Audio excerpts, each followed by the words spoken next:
Assalamualaikum warahmatullahi wabarakatuh. Apa kabar adik-adik sekalian? Hari ini kita masih lanjut untuk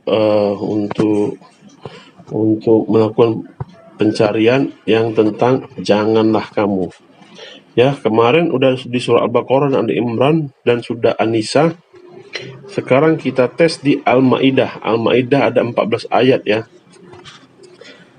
Wahai orang-orang beriman, janganlah kamu melanggar syiar-syiar kesucian Allah dan melanggar kehormatan bulan-bulan haram. Jangan mengganggu hadiu hewan-hewan kurban dan kalaid hewan-hewan kurban yang diberi tanda, dan jangan pula mengganggu orang-orang yang menjunjung Baitul Haram. Mereka mencari karunia dan keridhaan Tuhannya.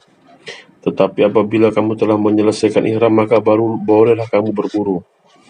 Jangan sampai kebencianmu kepada suatu kaum karena mereka menghalang-halangimu dari Masjidil Haram, mendorongmu berbuat melampaui batas kepada mereka. Dan tolong-menolonglah kamu dalam mengerjakan kebajikan dan takwa, dan jangan tolong-menolong dalam berbuat dosa dan bertakwalah kepada Allah. Sungguh Allah sangat berat siksanya. Di sini dinasihati ya, jangan kita berlebih-lebihan pada kebencian sesuatu, dan tolong-menolong dalam berbuat kebaikan, jangan melampaui batas. Kemudian surat Al-Maidah ayat 3, diharamkan bagimu memakan bangkai darah, daging babi dan daging hewan yang disembelih bukan atas nama Allah, yang tercekik, yang dipukul, yang jatuh, yang ditanduk, yang diterkam binatang buas kecuali yang sempat kamu sembelih. Dan diharamkan pula yang disembelih untuk berhala.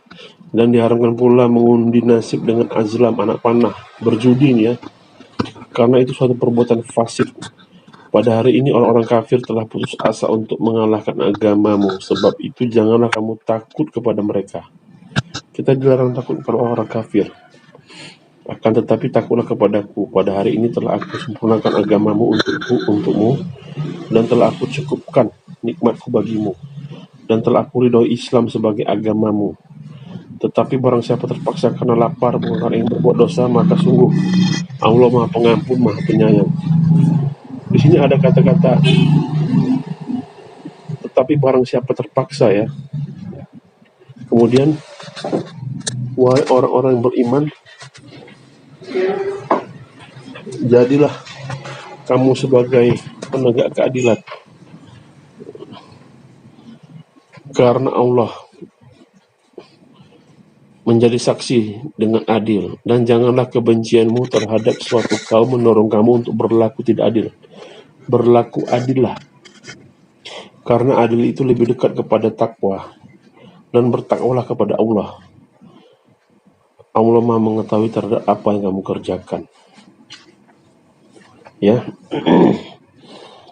Jadi kalau ada orang mengambil hak yang bukan haknya, bisa diucapkan kata-kata ini, yang dia nggak adil kepada orang yang menjadi korban.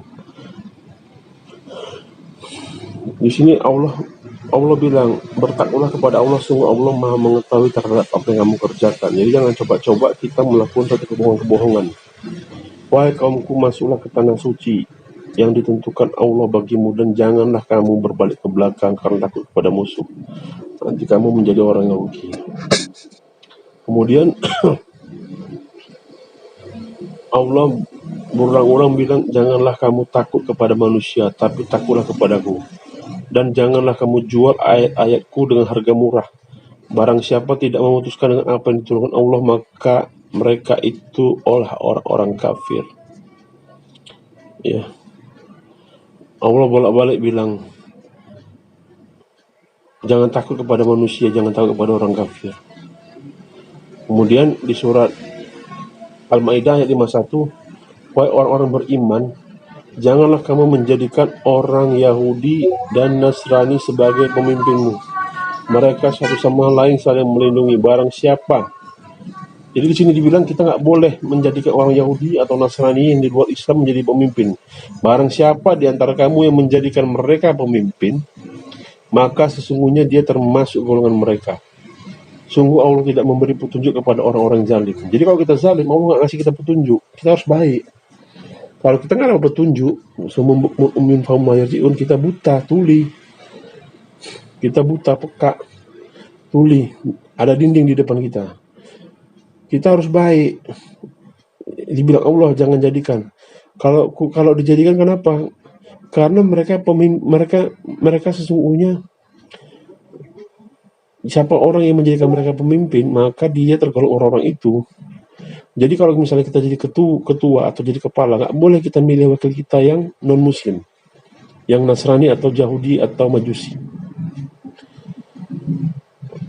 Di Mu'tafsir dibilang, wahai orang-orang beriman, janganlah kamu menjadikan pemimpinmu orang-orang membuat agamamu jadi bahan ejekan dan permainan, yaitu di antara orang-orang telah diberi kitab sebelummu dan orang-orang kafir. Dan bertakwalah kepada Allah jika kamu orang-orang beriman. Terus di ayat 77, wahai ahli kitab, janganlah kamu berlebihan dengan cara tidak benar dalam agamamu, dan janganlah kamu mengikuti keinginan orang-orang yang telah tersesat dahulu dan telah menyesatkan banyak manusia, dan mereka sendiri tersesat dari jalan yang lurus. Seharusnya ahli kitab ini, kalau dia cerdas dan dia betul-betul menyembah Allah, dia pasti masuk Islam. Kalau dia nggak zalim, ya, kalau dia nggak dengki sama orang Islam, pasti Allah kasih dia petunjuk. Karena Allah bilang, Allah tidak memberi petunjuk kepada orang-orang zalim.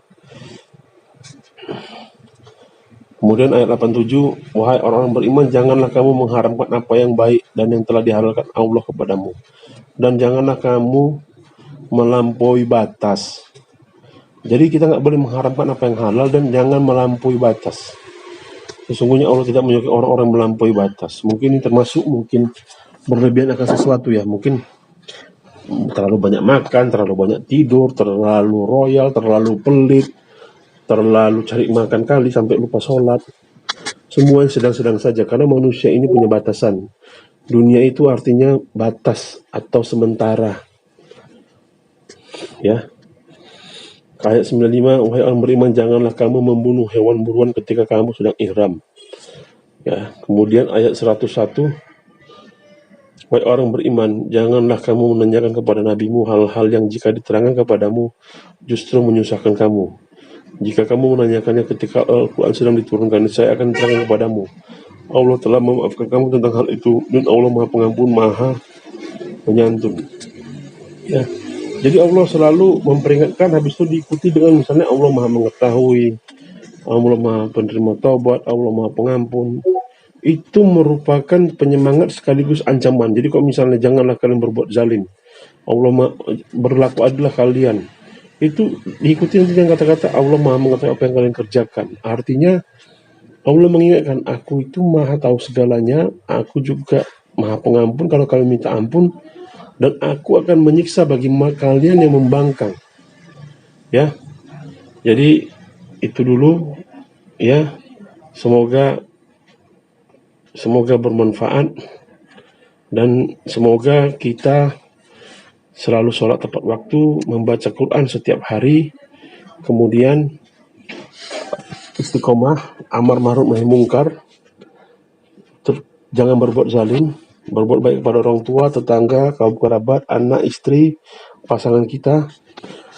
Billahi taufiq wal hidayah. Assalamualaikum warahmatullahi wabarakatuh.